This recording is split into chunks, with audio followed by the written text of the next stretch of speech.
Hi, it's Dorothy Guinan with Scrapbooking Quebec. I hope you're all having a really nice December. I thought I would pop on my channel today and just show you the layouts and projects I created for the Crop and Create delivered paper crafting event that took place last November, November 2023. I made 35 pages and a mini album along with 5 cards.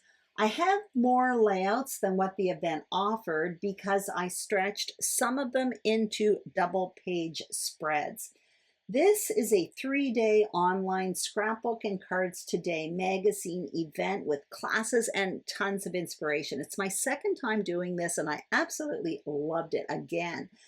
About 3 weeks before the event, a box arrived on my doorstep with all of the material. And if you participated in the event, you're going to notice that some of my pages are different than what the instructors did. That's because I switched up the paper selection to fit my photos, and in some cases I tweaked the design. I used the material they sent. In fact, I loved what they sent. I just switched up how I use the material. I also added some basics from my stash, mostly cardstock and wood grain paper. I want to mention again, all the material for the classes is included in the price and in the box, short of a few basics like stamping ink or adhesive.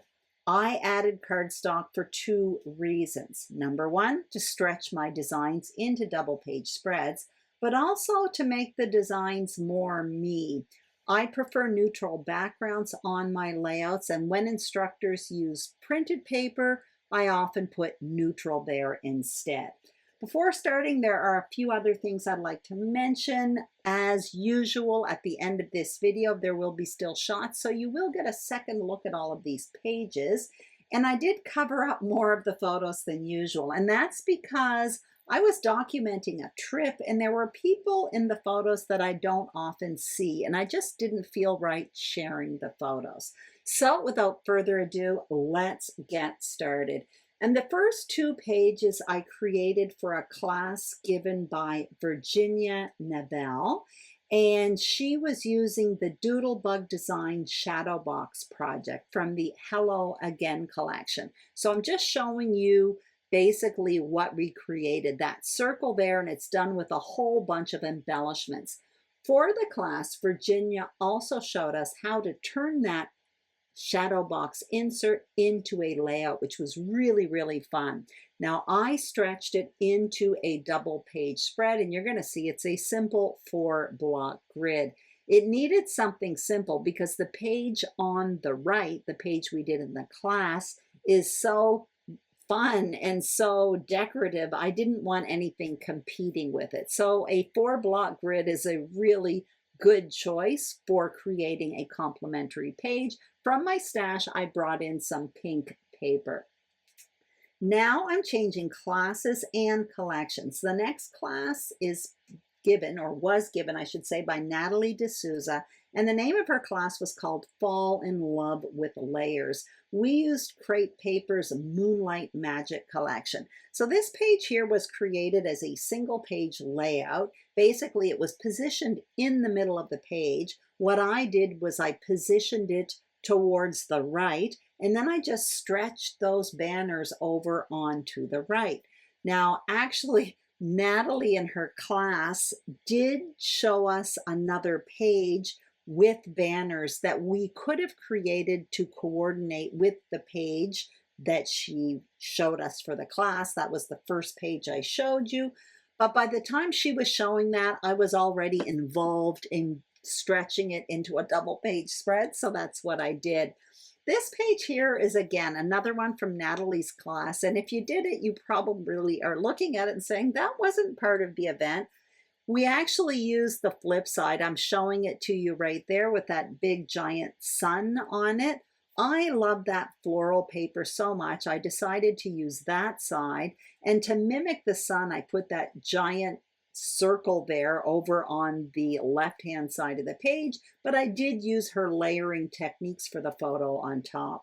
Once again, I stretched this into a double page spread, a 4-block grid, super, super easy. So those are the 4 pages I created with Natalie's Fall in Love with Layers class.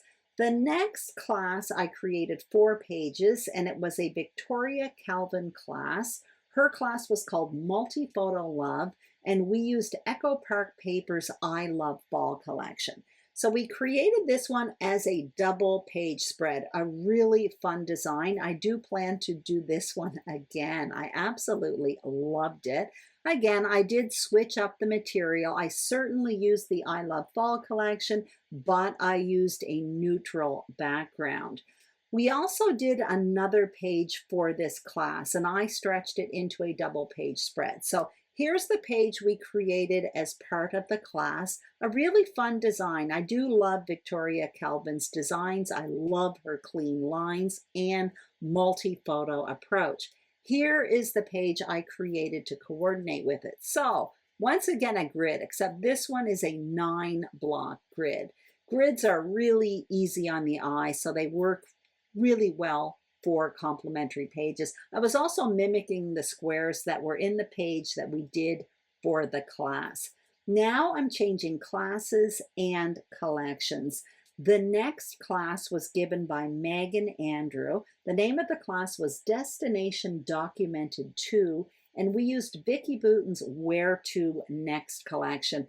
I basically followed exactly what she did here. I'm pointing out I still have my journaling to do. I will do that after this layout share, but this is really different for me. And in Vicki Boutin's collection, she had this paper with this giant circle, and you can kind of see it cut up all over the layout. In this class, Megan was showing us what to do with that kind of awkward paper. Also, for Megan's class, she showed us how to do 2 different pocket pages. I just did one of them, and I don't have pocket pages in my albums. So what I did was I used the design, but I created it for a 12 by 12 traditional album. I'm flipping it on the side because I think Megan did it in the other orientation. I just made it work for my photos.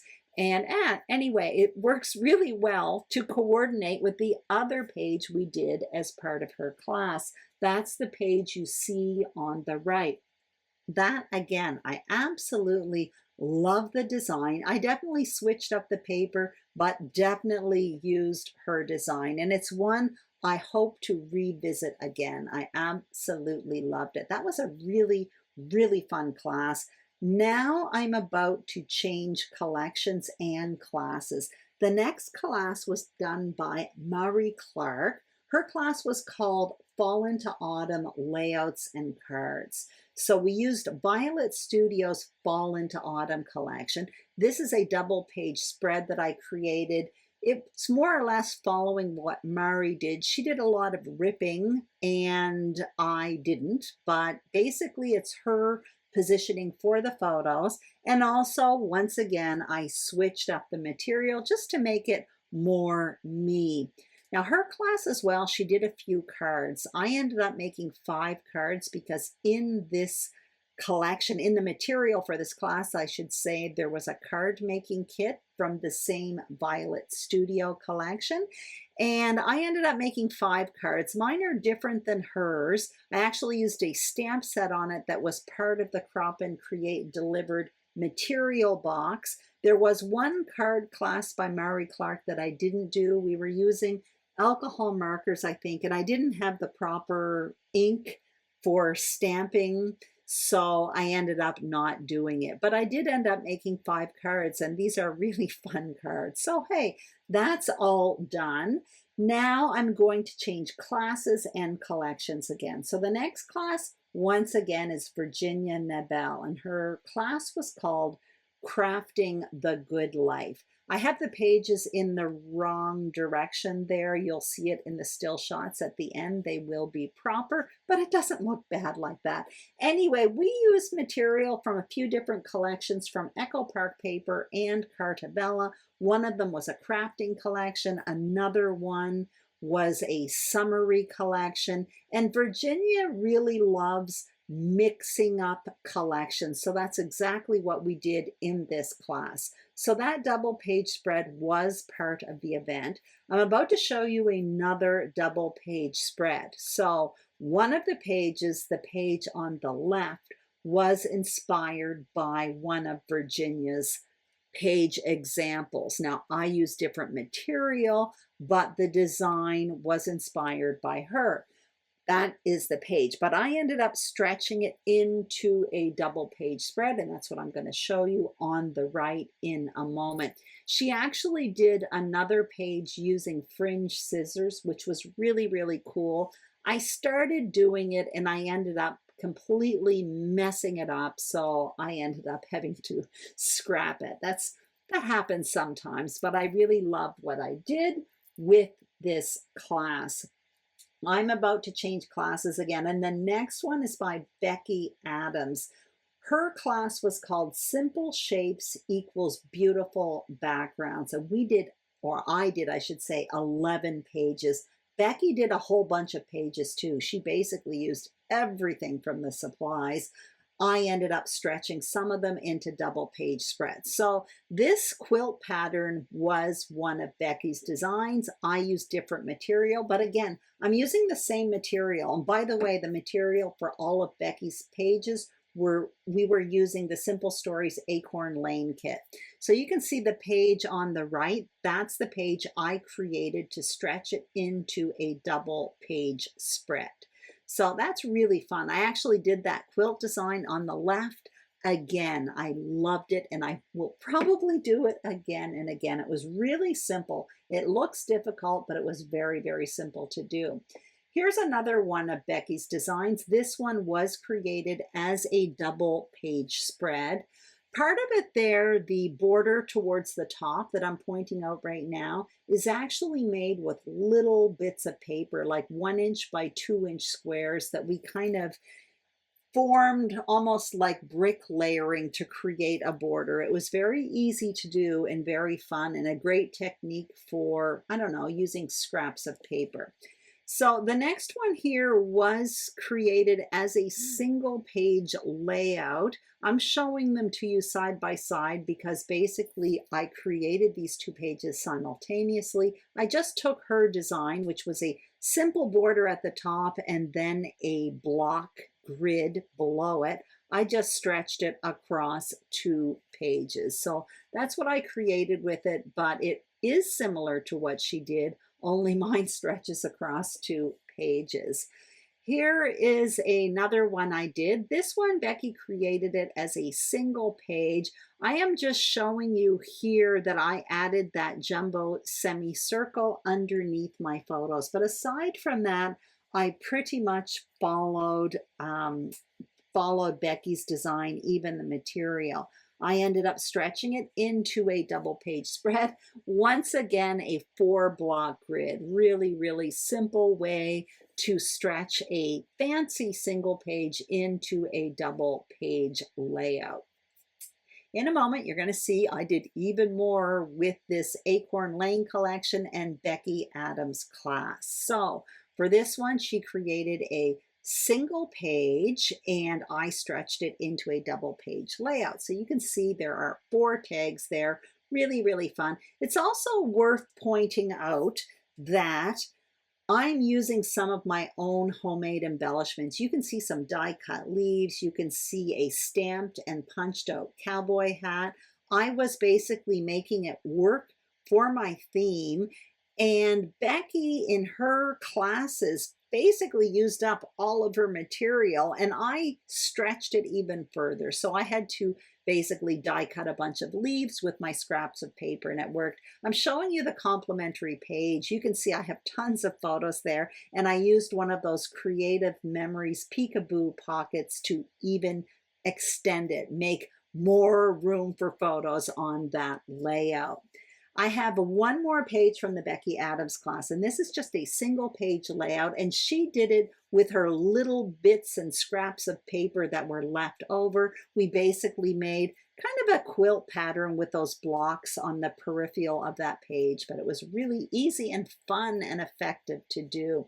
Now I'm changing collections again and classes. This was a Jess Foster class. It was called What's Cooking, and we used the Simple Stories What's Cooking collection. So we created a page using this design. Again, I used different paper from the collection, but it's her designs. She also did a pocket page, and I'm showing you once again, I used the design, but I created it for a traditional layout. So those are the two pages I created with Jess Foster.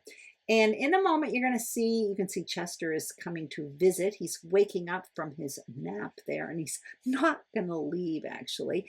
The next pages I'm going to show you were from a kind of a pop-up mini class from Alison Davis. She's really good at using 6x6 paper pads, and what we used was the A Day in the Life by Echo Park paper 6x6 paper pad, or it might be called A Day in the Life 2, something like that. So she showed us how to make that starburst design, which is much easier than it looks, and she did a fabulous job at it. And I am showing you how I stretched it into a double page spread. I'm pointing out that underneath that 4-block grid, I used 4 of these 6x6 squares, only I trimmed them down, and that's what I used as my base layer underneath my photos.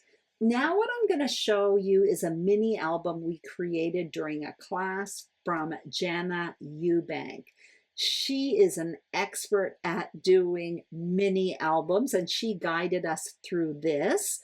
I am showing you, I will just do a quick flip through. You're going to see there's tons of interactive elements here. The material we used for this was the American Crafts Farmstead Harvest Collection. And in this mini album, there's all kinds of interactive elements, a bunch of pockets. You can see I'm pulling out different pieces. Obviously, I didn't do this with photos, and you may notice a lot of the embellishing kind of overlaps the photo. So I had to be really careful how I was adhering these down. What I did was I tried to make sure that the embellishments were adhered off of the photo so that I could safely slip my photos in without having to lift up pieces that were already adhered. This video is getting long, and it is December, so I'm very, very sorry if I'm a bit tongue-tied. I just wanted to show you what I did here. Anyway, back to this album. It was really fun to do, and my plan for this is to basically put it away and bring it out next September, and throughout next autumn. I'm just going to have fun filling it in, because I finished that album towards the end of November, and I was starting to get into Christmas mode, so I didn't feel like digging into fall photos. I'm just showing you that when I store that album, I'm going to store it with my leftover embellishments. That way, when I do add photos, I can actually add more embellishing if I want. So basically that's it. I hope you enjoyed this project share. I'm going to chat a bit while showing you the still shots. I didn't complete all of these projects during the 3-day event. All classes are recorded and they can be revisited with the pause button. Also, the step-by-step instructions in that booklet that I showed you earlier are so well written and easy to follow. It took me about 2 weeks on and off to complete these projects after the event. And I did homework prior to the event. Some of it was listed in the booklet, but I also selected and printed photos in advance. Now, I use the colored layout samples in the book as a guide, and that comes in the box that's delivered a few weeks before the event. I actually did a video in which I explained how I prepared for this event, so I'm going to list it and link it below. I want to take this opportunity to wish you a happy and healthy new year. I'm going to be back in a few days to do my December 12x12 layout share. I'm still finishing my December daily project, so that's going to come a little bit later. Also, I will be switching my YouTube routine for the first half of 2024, and I will come back and tell you all about that. Thank you so much for watching. If you enjoyed this video, I'd greatly appreciate a thumbs up. If you haven't subscribed to my channel, I would love it if you did. And if you are a subscriber, thank you from the bottom of my heart. Take care, and I will see you soon on YouTube. Bye-bye.